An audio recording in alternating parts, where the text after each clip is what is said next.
शुभ दोपहर आप सभी को। आज यहाँ पर हिंदी प्रकोष्ठ की ओर से जो गतिविधि ली जा रही है उसका नाम है साक्षात्कार। साक्षात्कार का सामना हर व्यक्ति का उसके जीवन में पड़ता है, जिसे अंग्रेजी भाषा में, आंग्ल भाषा में हम इंटरव्यू कहते हैं। और साक्षात्कार की एक विधा होती है। ये विधा है पत्रकारिता की एक महत्वपूर्ण विधा। मतलब साक्षात्कार अमूमन पत्रकार लेते हैं। साक्षात्कार होता क्या है? साक्षात्कार होता है दो या दो से अधिक व्यक्तियों के बीच में एक विशिष्ट प्रयोजन से किया गया वार्तालाप। तो अभी आप मेरे हाथ में एक हॉकी का स्टिक देख रहे हैं। ऐसा ही एक साक्षात्कार कक्षा 7वीं अ के बच्चों के द्वारा उनके माध्यम से लिया जा रहा है और वो हॉकी जगत से संबंधित है। अब जब आप ये साक्षात्कार देखेंगे तब आपको समझ में आएगा कि ये साक्षात्कार किसका हो रहा है और ये साक्षात्कार कौन ले रहा है। मैं आपके सामने परिचय कराऊंगा तो हो सकता है संभवतः आपको समझ में आ जाए। अश्विन ऑलविन एशिया कप जो हुआ था उससे संबंधित है और मेरे हाथ में उस ऑलविन एशिया कप में जो खेल खेला गया था उसकी एक वस्तु है खेल खेलने की। अभी भी अगर आपके बल्ब नहीं जले हैं तो आगे आपको इंटरव्यू में देखने को मिलेगा। मैं बुलाना चाहूंगा कि उजाला समाचार की पत्रकार जर्नलिस्ट विनीता पांडे को, जो किरदार निभा रही विनीता पांडे का हमारी एक छात्रा भक्ति चाटे। विनीता जी इधर आइए विनीता जी आप। और ये साक्षात्कार लेने वाली है हॉकी के सुप्रसिद्ध खिलाड़ी धनराज पिल्ले जी का। धनराज पिल्ले जी की भूमिका में है हमारे कक्षा 7 के ही मास्टर आदित्य शेरगी। आदित्य जी आइए, मतलब धनराज जी आइए। धनराज पिल्ले जो कि आपको दिख रहा है पूरे यूनिफॉर्म में सर धज के।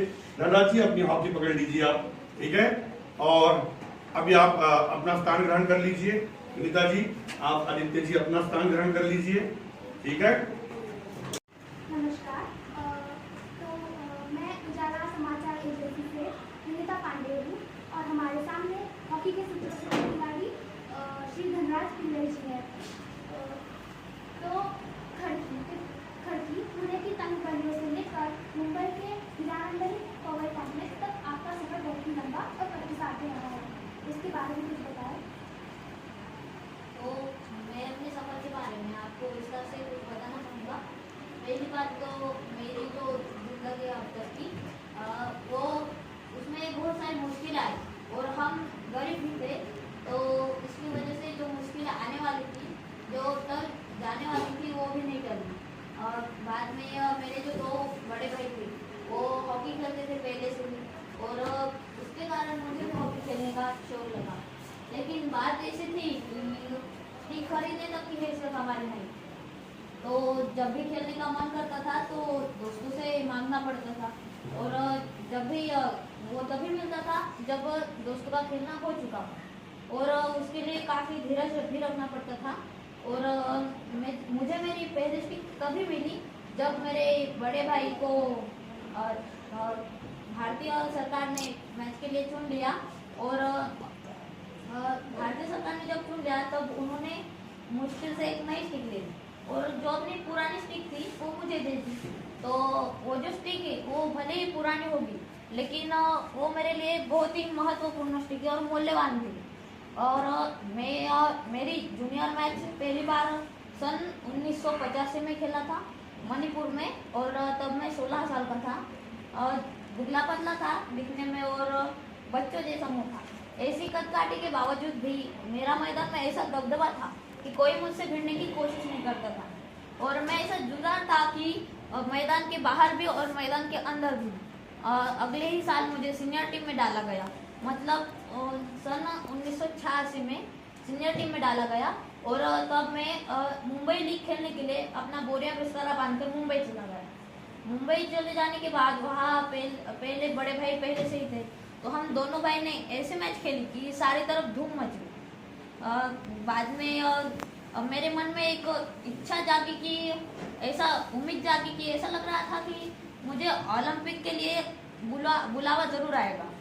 मतलब सरकार मुझे ओलंपिक के लिए बुलाएगी, पर ऐसा नहीं हुआ। कुछ दिन मन नाराज़ था थोड़ा सा, लेकिन बाद में फिर मन तो नाराज़ हुआ, फिर अब क्या फ़ायदा। तो बाद में अगले ही साल मतलब 1999 में जब मैं ऑल इन एशिया कप के लिए मुझे सिलेक्ट किया गया, और जब वो सिलेक्ट किया गया तब अच्छा लगा थोड़ा सा, और तब से लेकर आज तक मैंने कभी पीछे मुड़कर नहीं। आपके हाथ में जो हॉकी स्टिक है वो कौन सी है? हाँ, मैं वही बताने वाला था कि ये जो हॉकी स्टिक आप सब देख सकते हैं, यही वो मेरी पहली हॉकी स्टिक है जो मेरे भाई ने दी थी। और मेरे पास अब तो कई ब्रांडेड हॉकी स्टिक है, लेकिन ये जो हॉकी स्टिक है ये मेरी लकी हॉकी स्टिक है। मैं पहले से ही इसी से खेलता आ रहा हूँ और अभी भी इसी से ही खेलता हूँ। आपका विद्यार्थी जीवन कैसा रहा? अपने स्कूल के दिनों से आपकी किस प्रकार यादें जुड़ी है? विद्यार्थी जीवन आपको बता दूं कि पढ़ने में मैं एकदम फिसड्डी था। 10वीं तक ऐसे वैसे चला लिया, लेकिन मामला बहुत मुश्किल हो गया था 10वीं के बाद। तो अगर मैं हॉकी का प्लेयर नहीं होता ना, तो शायद मुझे कोई चपरासी की नौकरी भी नहीं देता। मैं भले बैचलर ऑफ साइंस या बैचलर ऑफ आर्ट्स नहीं हूँ, लेकिन यह गर्व से कह सकता हूँ कि मैं बैचलर ऑफ हॉकी हूँ, और हॉकी की वजह से ही मैं इतने ऊपर आ गया हूँ। और अगर आप शादी के लिए तो मुझे मास्टर ऑफ हॉकी कह सकते हैं। आप इतने तुरुक मिजाज क्यों है? कभी कभी आप आक्रामक भी हो जाते हैं? इसका कारण मेरे बचपन से जुड़ा हुआ है।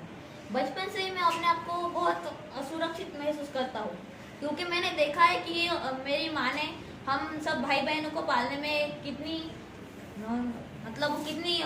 ज़्यादा कठिनाई आई है। और एक बात कि मैं बिना लाग लगते वाला आदमी हूँ, मतलब जो मुँह में आए बक देता हूँ, और उसको कई बार पछताना भी पड़ता है बाद में।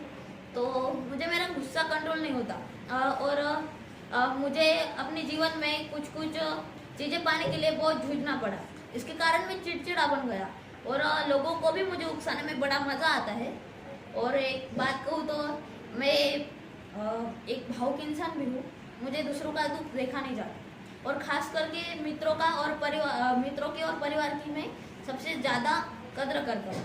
और जो मुझसे गलतियाँ होती है उसकी क्षमा मांगने में मुझे कोई शर्म नहीं है।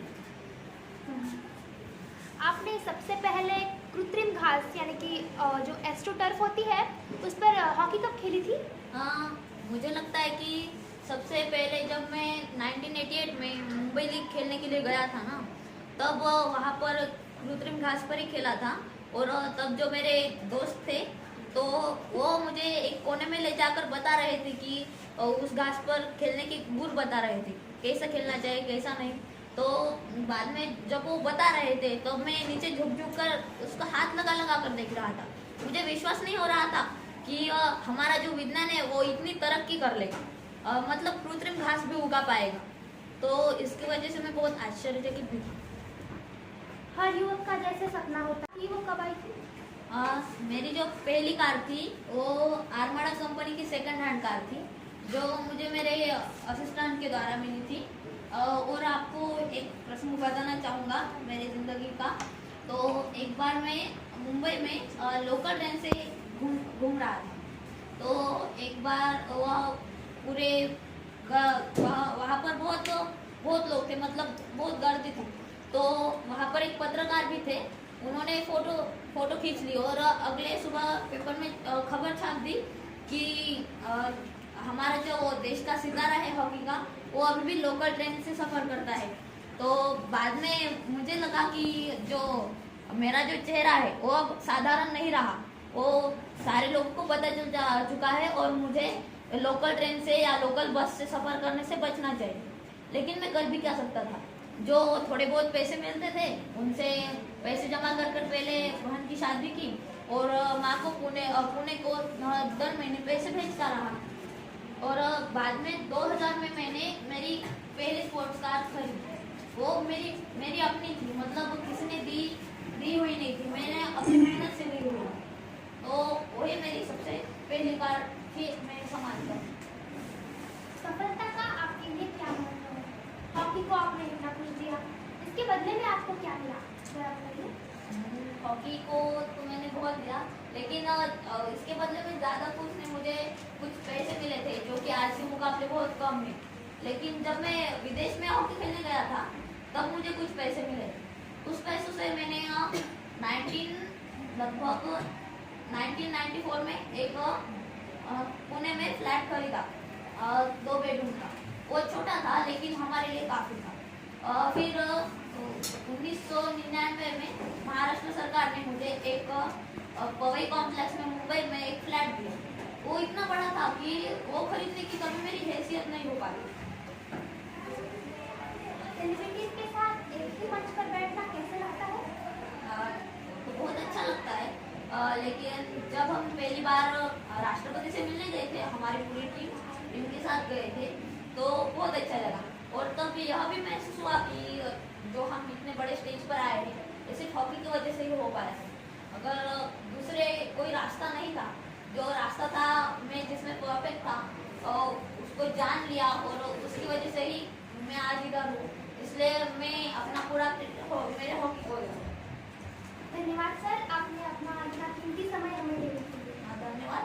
और यहाँ पर जो लोग इंटरव्यू देख रहे हैं, मैं इन सबको ये बताना चाहता हूँ कि विनीता पांडे जी ने मेरा जो इंटरव्यू लिया, इसके पीछे भी कोई उद्देश्य होगा। मुझे लगता है कि उन्होंने जो मेरा इंटरव्यू लिया, तो कुछ अभी भी हमारे भारत में ऐसे लोग हैं जो ये सोचते हैं कि मैं तो गरीब परिवार से हूँ, मैं कुछ नहीं कर सकता, जो बड़े बड़े लोग हैं वही सब कुछ कर सकते हैं। तो ऐसा नहीं है। ये जो इंटरव्यू वगैरह होते हैं वो इसीलिए होते हैं कि आपको भी पता चले कि कैसे मेरे जैसे और भी कुछ लोग हैं जो अपने गरीब परिस्थिति से देश का सितारा बन चुके हैं, और आप अब एक बड़े आदमी को अपना प्रेरणा स्रोत मान लीजिए, क्योंकि उससे लाइफ सक्सेस होने में कम दिक्कतें आती है। जैसे कि बड़े बड़े जैसे स्वामी विवेकानंद, आप अगर उनके विचारों को फॉलो करेंगे तो आप जल्दी सक्सेस होंगे। तो और वैसे ही हमारे नील आर्मस्ट्रांग, वो भी पहले से ही बहुत बड़े बड़े विचार रखते थे। उसकी वजह से आपने भी जो आपका फेवरेट होगा कोई बड़ा, आपके चाचा हो सकते हैं, आपके पिताजी, कोई भी, तो आप उनको अपना प्रेरणा स्रोत माने। उससे आपकी लाइफ सक्सेस होने में आपको कम दिक्कतें आएगी। जो उनके बड़े बड़े विचार होंगे उनको आप फॉलो कीजिए। धन्यवाद।